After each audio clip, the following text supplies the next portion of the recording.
You're listening to the REI Marketing Nerds Podcast, the leading resource for real estate investors who want to dominate their market online. Dan Barrett is the founder of AdWords Nerds, a high-tech digital agency focusing exclusively on helping real estate investors like you get more leads and deals online, outsmart your competition, and live a freer, more awesome life. And now, your host, Dan Barrett.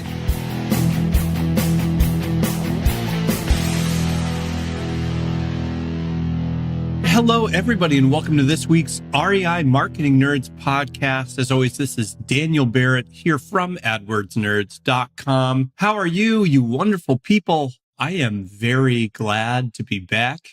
For you, you might not have noticed a small gap, but I certainly did. I have actually spent the last week over in the Netherlands. I was sick. My voice was a bit raspy, and so you may notice some hoarseness in my voice in this episode, so apologies for that. But very, very glad to be back in the office and talking to all of you. And I've got a really interesting conversation this week. I'm talking to Dara Abasute. She is a real estate investor along with her mom down in Atlanta, and just a really fascinating person. And one of the things I love about this conversation is that Dara and her mom are relatively new to real estate investing, but they've been absolutely killing it. And it all started kind of randomly, right? But throughout their whole journey, there's this theme of them taking action and not waiting for everything to be perfect and getting out there, putting themselves out there and making things work. And it's just one of those things where if you've been in this business for a while or you're just getting started, listening to someone who's been through that experience recently and talking about how it felt and what they had to do, and it's just so valuable to kind of connect you back to your own roots and connect you to what you're going to need to move yourself forward. So I don't want to waste any more of your time. So without further ado, let's get into my conversation with Dara Abasute. All right. Hello, everybody. Welcome. This is Daniel Barrett, and I am here with Dara Abasute from Properties ATL. You can find more about them at sellmypropertyatl.com. Dara, how are you? I am wonderful, Dan. How are you? I am doing also pretty well. I think I mentioned before we jumped off the phone that I am a little bit sick. So if my voice is a little raspy or nasally or whatever it is, I apologize for that. And of course, I also have some kind of construction going on outside my office. So it's going to be a noisier podcast than normal, but hopefully that'll be okay. But so I'm guessing from your domain name that you are down in Atlanta. Is that correct? Good guess. Yes, I am. All right, cool. Yes, I'm very smart. That's how I knew that.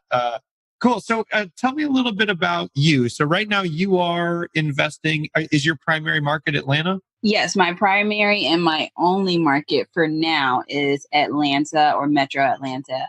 So surrounding counties. And is that where you live? Yes, it is. All right, cool. So how did you, let's kind of go back a little bit. How long have you been investing? I started investing in 2016. Okay. So it'll be 3 years. All right, cool. And what made you make the jump into the investing world? I mean, it's interesting to me because, before I got involved with investing and working with investors as clients, I didn't know that real estate investing even existed. So how did you first kind of come to figure out about investing? And then how did you decide to get involved? Yeah, that's a great question because just like you, I didn't know real estate, anything existed. I just knew I lived in a house and that was about it. So I actually got introduced to it. I had just graduated university up in Pittsburgh and I moved back home here in Atlanta. And I knew that I wanted to take a gap year between undergraduate and grad school. I had plans and dreams and goals of being a physical therapist. And so in my gap year, I was working, traveling, and also applying to schools. And then it kind of hit me hard, actually, that I didn't get accepted to any grad school that I applied to, any program. No. Yeah. But it's crazy because at that same exact time, I think I maybe applied to 6 schools. Halfway through all the no's, maybe no number 3 or 4, I was driving with my mom and we heard a radio ad about a seminar, a real estate investing seminar coming to Atlanta. It was free, come out, bring a guest. I was like, hey, why not? I used to watch HGTV all the time. So I was like, okay, what's this about? So we went And then from there, I think by the time we actually, there's an upsell. So we went to the actual 3-day event. And by the time that rolled around in the 3-day event, I had heard all no's, like all 6 no's from the grad school. So I had already coped in my mind, like, okay, it's not happening. I'm not going to grad school. So it kind of happened simultaneously. One door closed, quite cliche and literally though, and another one opened. So I went to the 3-day seminar. And then from there, I met someone who was a part of RIA down here in Atlanta. And then my mom and I went out to those meetings, and we went faithfully, like every single day, to different meetings. Yeah. And then kind of hit the ground running and dug our feet in. And, I found a mentor actually through one of those meetings. So I'm so curious. So, because, those seminars, obviously there's a lot of them and they attract a lot of people, right? Yeah. And my guess is probably like 99% of those people never get involved in real estate investing, right? So what was it about your situation that made you kind of really want to jump into it? Was it just like, well, you knew that the grad school thing was kind of falling through, so this was just kind of seemed like a great opportunity? Like what do you think made you take action on that? I think that so I knew, like I said, after I graduated undergrad, I was so open-minded to all kinds of things. Like I said, I was traveling. I wanted to go teach English abroad, all kinds of things interested me. And so when I went to the 3-day seminar, it was literally an influx of information overload, but it was in a good way. I didn't know half the things they were talking about, but it was just so interesting. I really do like to learn. So I just learned a whole world of things. So at that time, yes, I was rejected from all the schools, but also my mom was kind of getting fed up with her job of her career of, decades. And so she was, on the verge of quitting or retiring from there. So all of that in one, she was like, I'm looking for something new, something different. And so was I. And so I think both of us were just so intrigued because we learned about creative financing and how you can use an IRA to invest in real estate, build wealth, rental properties, all this kind of great stuff. So I was like, let me give this a go. And yeah, like I said, I used to watch a lot of flipping shows on HGTV. And the presentation was, to me, just very, the guy, of course, they get all the best personalities, all the great energy to come in. Him. So I was like, I want to do this. So I think it was a combination of the fact that I was like, okay, well, no grad school for me. And then my mom was like, I'm over this job, and so we were just like, let's try it. Let's at least just try it. So you and your mom invest together. Is that the case? Yep. So what is that like? I'm so curious because I love my mother. I love her to death. She's an amazing woman. Barbara, if you're listening to this, I love you. But she's not like coming on the board of directors at AdWords Nerds. It's like, what has that been like? That must be really interesting. People ask me that all the time. Like, I love my mom, but how? I would never work with her. Yeah, everyone starts that by saying, no, I love my mom. I need you to know that I love my mother. But, there's always a but. Yeah. So what's that been like? It actually has brought us a lot closer, believe it or not, because growing up, she was a pharmacist all my life and majority of her life. And I don't know if you know about retail pharmacy, but the hours are strenuous, like 12, 14 hours a day, 5 more days a week. So I almost never really saw her, all the extracurricular activities I did growing up, sports and things like that. She had time for us when she could. And right. I truly thank her for that, the sacrifice that she made. So once I graduated, she was still working, and like I said, she was just ready to just throw in the towel. So this was another opportunity also for us. We both had free time more or less at this point. So we were learning it. We both started at the same foot. People were like, oh, did you get your mom involved or did she get you involved? I was like, nope, neither of us knew anything at the same time. And then we learned it all together. So it has brought us closer. And then, of course, there's times where we like bump heads. She calls me the boss of her. She's like, every time people ask how it goes, she's like, oh, yeah, this is the boss. She tells me what to do now and things like that. But we have a system. And what I realized is just playing to our strengths. Of course, she's obviously still my mom and I have to, show her that respect. But there are things I'm just like, I just want you to get it done like how I get it done. Like, I'm a millennial. She's a baby boomer. So it's like technology and things like that. I'll handle it. Like, just let me handle it. And then she's, of course, like, I don't even know how I could do this without her because she's so much wiser than me. I feel like I'm definitely not naive, but I'm just very open and trusting in a lot of things. Yeah. So if it wasn't for her, I don't know where I would be in this business. But so definitely good to have, to me, it's good to have that balance of young and older. It's good to have that balance of, I have all the energy in the world to go look at every property we can think of. And she's also a very huge financial help to the business. So it was her capital that got us started up and all our marketing and things like that. So it's definitely, like I said, it's brought us closer. There are very few bumps and things like that where we disagree, or maybe I get a little heated or hot-headed on some certain things. But overall, it's a good. Well, good. I mean, it's so interesting because, your mom or your dad or your parents or whoever, raised you, you literally know them your entire life, right? Mm-hmm. And they kind of occupy this weird space where like they're not really people in like the sense of, you meet a person and you get to kind of view them on their own merits. They kind of occupy these larger than life roles. And so it's kind of interesting because you kind of get to relate to your mom in a different way. You get to see her as, having strengths and weaknesses like anybody else. And that must be really cool. Yeah, kind of like a way to deepen your relationship in a way that I don't think many families really get to do. You know what I mean? You're always kind of stuck in those roles you've been in forever, and you guys get to kind of build something new with each other. It's pretty awesome. And it is awesome. And my dad is in my life as well, but he wants nothing to do with the business. He's like, y'all go have fun with that. I'm sure he looks at it and he's like, okay, so it's like my wife and my daughter are starting a business together. You're like, I'm going to be in the back. Like, yeah, exactly.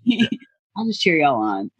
So let me ask you this. So how do you guys divide up?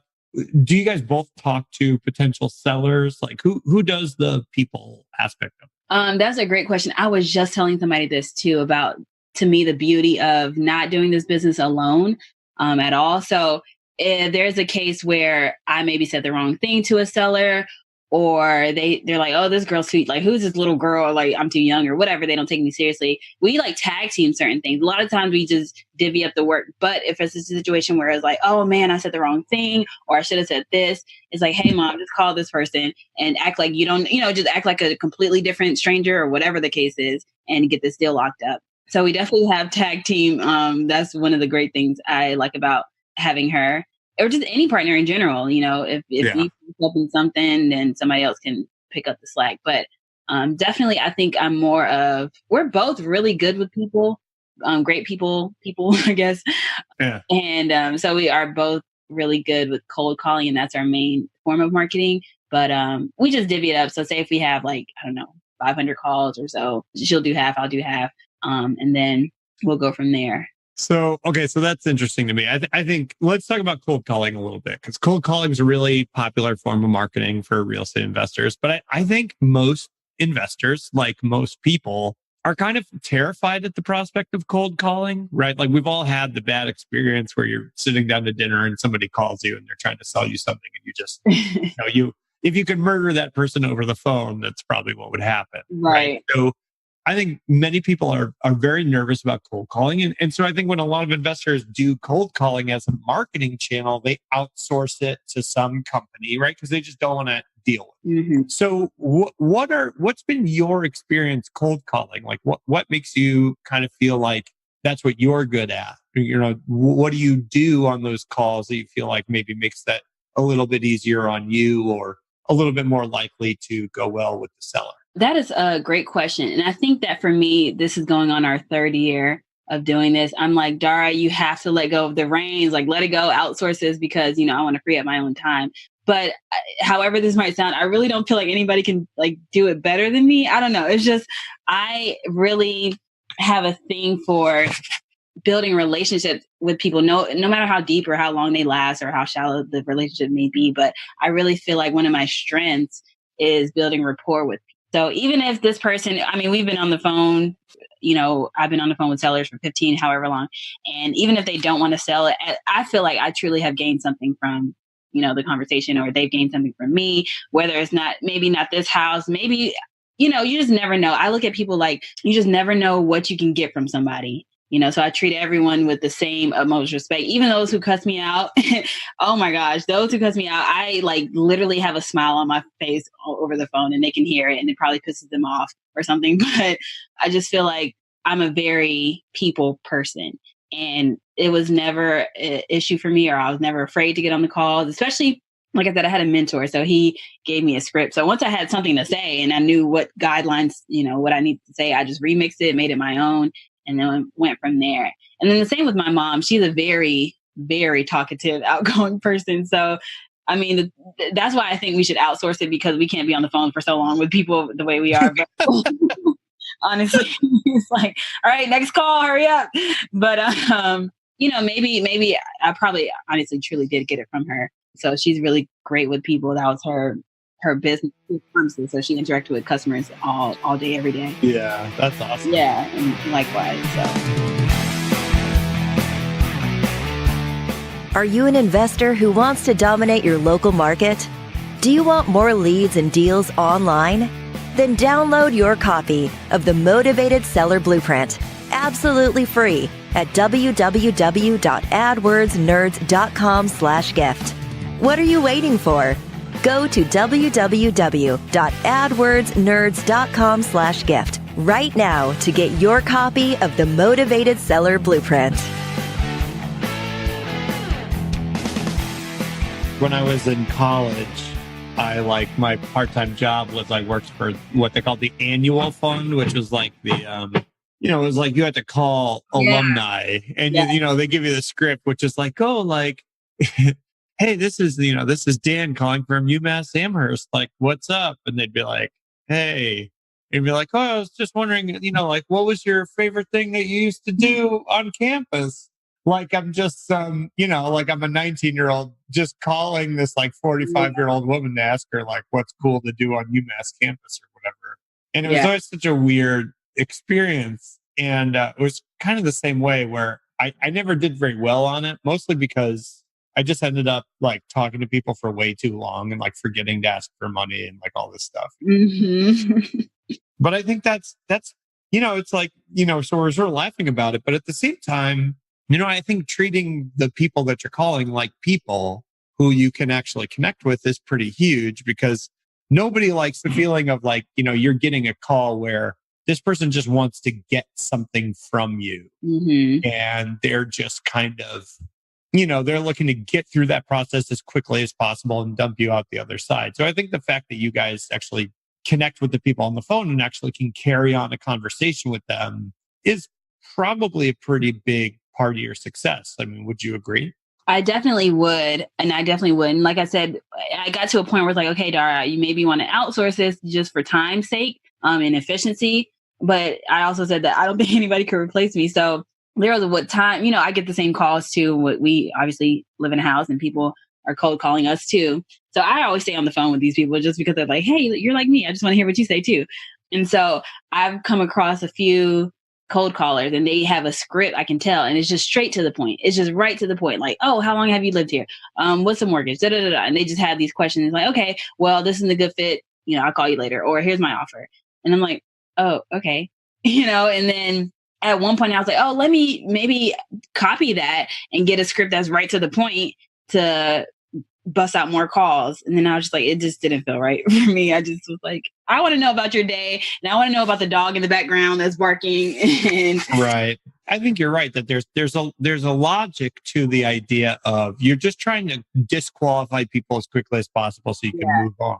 Yeah. Right. And I think that makes sense if you're doing things at a certain scale. But I don't know. I think in the end, having a conversation with someone and making a connection is pretty important, because even if they're not ready to sell you their house, they might be sometime in the future, or they might know someone who is. Mm-hmm. And no one ever refers anybody to the person that cold called them and was a jerk. You know what I mean? That's never going to happen. So what does your current marketing setup look like? I know you said cold calling is your primary channel. Is that all that you guys do? Have you tried other stuff in the past? What's your marketing stuff? Yeah, when we first started, I think we tried everything you could think of. We did the bandit signs. My first deal was actually from a yellow letter. And that was something that me and my mom, I even got my brothers to help too. And we would literally handwrite them, hundreds and hundreds of letters by hand. Yeah. Even on vacation, we'd just be writing. So we did outsource our direct mail. But since then, I think we've just focused strictly on cold calling. And then actually this year is when, actually sometime last year, but we kind of kicked it into higher gear this year. We went online. So finally got a website and everything, got social media. Yeah. Instagram for us has been very booming, I would say. So we use social media.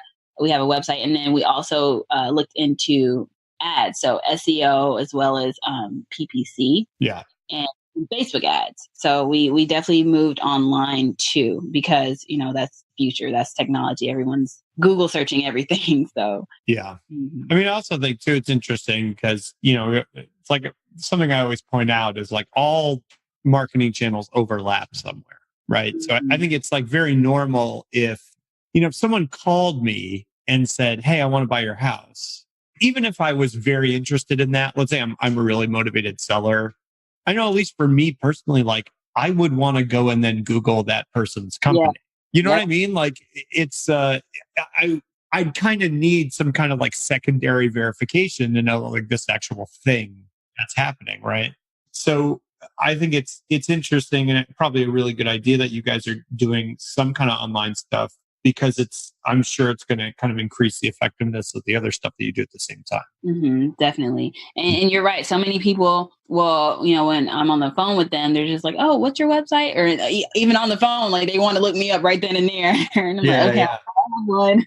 Because do you like really lean into the fact that you're like a mother-daughter team, like in your marketing? It is so funny that you asked that. It wasn't until literally like maybe last month recently that we started doing Facebook ads that we played that off. Like we played into that. Besides that, we never really like broadcast mother-daughter, but I'm sure you've seen like the bandit signs or maybe Craigslist ads like, hey, my mom buys houses. I just put out the signs or something like that. Yeah. So that's not anything I've ever done or said until we did create a Facebook pay or ad account and things like that. And it's like, okay, mom and daughter buy houses. And we got to see what that look like, what that would get as far as marketing goes. Now in person, everybody knows we're the mom and daughter team here in Atlanta and things like that. Yeah. So everybody loves that. But as far as our marketing, it's never literally when we sent out our direct mail, it was separate. Like I had my name on some pieces and postcards and she had her name. It was never, and I think because we wanted to do the tag team route, but Yeah. Well, yeah, I mean, I think that's really interesting because obviously the tag team thing has worked really well for you guys in the past. So you don't want to mess with that at all. But I think people would really respond to the whole mother-daughter thing. And I think partially it's, I've talked about this before on this podcast, but, as like an investor competing with other investors, Atlanta's got a lot of investors in it. It's certainly a competitive market. So, it's so rare to have a company where you can actually connect with them or that stands out in some way. And, I always tell the story. I had a coaching student come through one of our kind of education programs where we teach investors to do online marketing. And he was in Houston. So Houston's a really competitive market. It was really, really busy.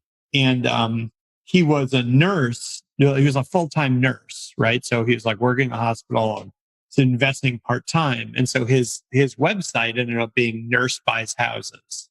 And his logo is like dude in scrubs and he just really leaned into it. And people really connected with that, right? Like it gave it like a backstory, right? So, when people said like, why are you doing this again? He'd be like, well, I work full-time and I love my job and I still want to do it, but I'm just kind of saving for retirement. This is how I do that. And people are like, oh, right. Cool. You know what I mean? Like they just immediately connected with that. And I think it's any time an investor can give some kind of story or something that's unique and stands out about it, like you're saying that those my mom buys houses kind of things. It just makes it different enough that it kind of lodges in people's brains.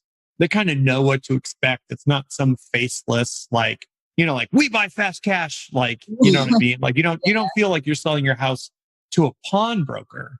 You feel like you're selling it to, like a mother and a daughter, that like that whole story of like not getting into graduate school and your mom not wanting to be a pharmacist. And like, that's such a cool, like superhero origin story.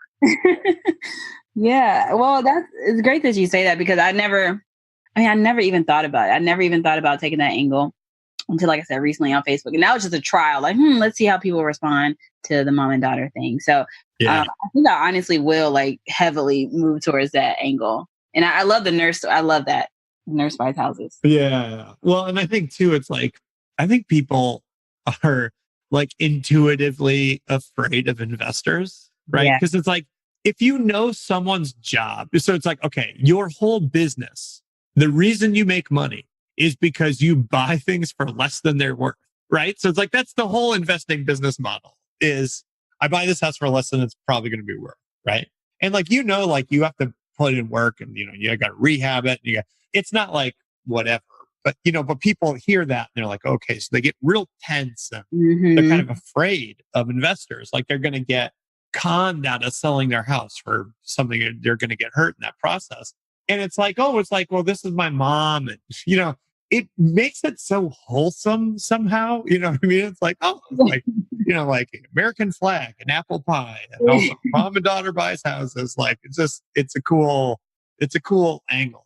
I think that's neat. So yeah, I mean, I'm all for it. So what do you guys, are like doing the Facebook ads. I know you're doing SEO, so it's like, what is your goal for this? Like where do you want to take this business eventually? Are you and your mom both full-time in the business right now?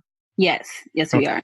So where do you want to take it? Like in your like wildest dreams, what does the properties ATL kind of empire look like? Is it relatively small and it's providing a living and retirement for you guys? Or is it like you managing teams of national people all over the place? Like, what does it look like?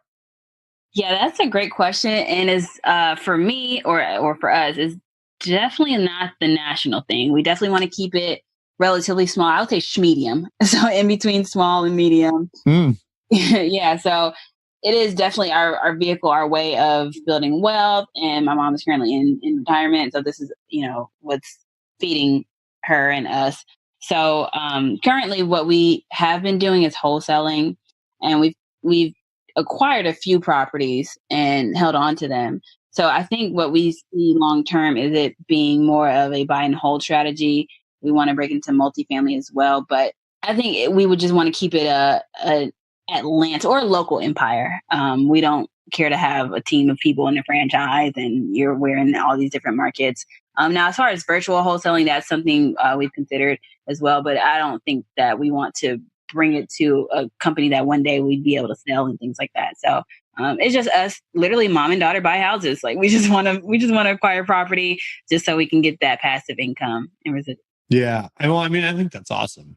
I mean, I think it's, there are so few businesses that are as good as investing at creating a business model where you don't have to be, it's like, not like you're tied to a desk 24 hours a day.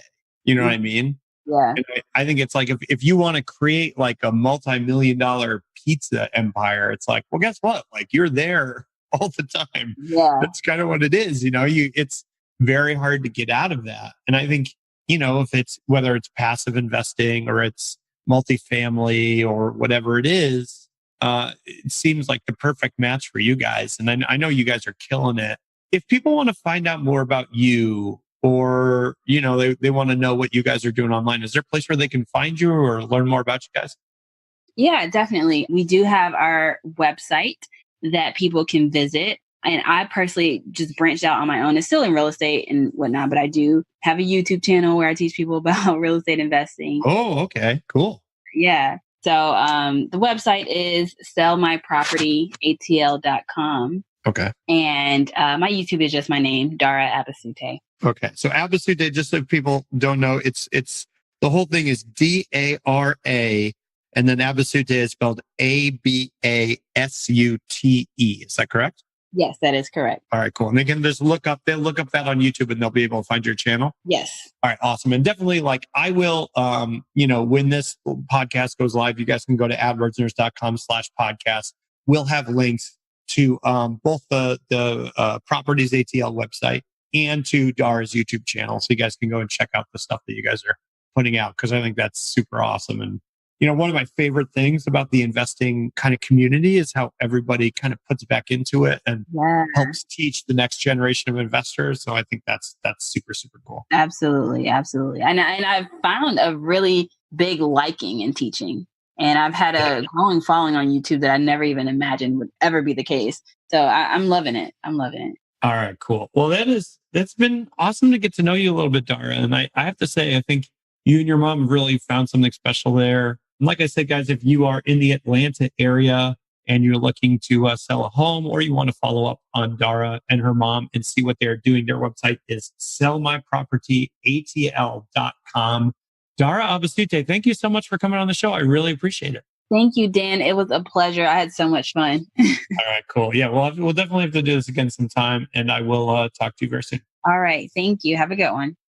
All right, everybody. That was it for my conversation with Dara. She is a really amazing person. Like I mentioned, I'm going to put the links to Dara's YouTube channel and her website over on adwordsnerds.com. You can find all the show notes for this episode and the other episodes we've done at adwordsnerds.com/podcast. That's adwordsnerds.com/podcast. And you can check out the other episodes as well. And hey, if you are listening to this and you're getting value out of the show, I would really love it and appreciate it if you could leave us a review. Leaving us a review on iTunes or Stitcher or iHeartRadio or wherever you're hearing this really helps other people find the show, and I'd really appreciate it. So if you could just go and leave us a review, good, bad, or indifferent, I read every single one, and it means a lot to me. So I will talk to you guys next week. Let me know if you have any questions. Feel free to reach out to me on Facebook at our free Facebook group, the REI Marketing Nerds group. You can get there by going to adwordsnerds.com/group,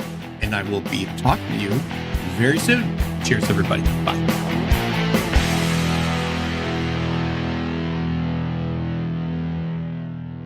This is the podcastfactory.com.